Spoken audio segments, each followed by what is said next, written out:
Well, to me, a team environment can be a great environment to, help overcome a player's or a person's awkwardness, their vulnerability, their feeling of being incapable at doing something.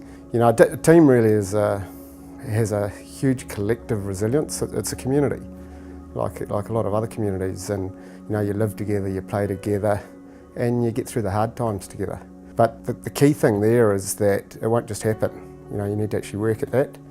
And so what that looks like to me would be creating an environment that people feel they can be safe in, they can be vulnerable in, an environment where they can have a voice, where they can speak up.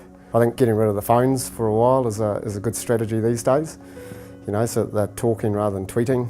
You want players to talk to each other, to ask about how's the family going, is your wife coming over, what are you going to do with the kids? All those sorts of conversations in the past have led to often fixing stress issues or pressure issues before they've started.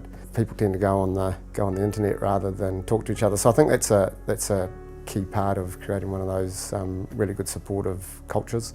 Also, I think things like working on the self-esteem through developing players' strengths.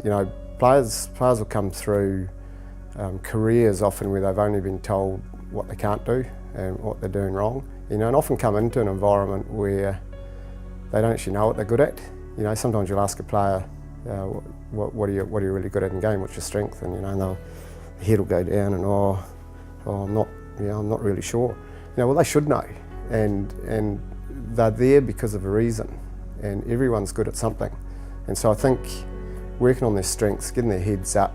Yes, you've got to be honest about what they need to do to get better, but that's about an issue, not about the person. You keep the person out of that and just target the issue. And I think raising that self-esteem is a really good way for a team to be supportive to someone. Everyone will know the saying, there's no I in team, but there is an I in win.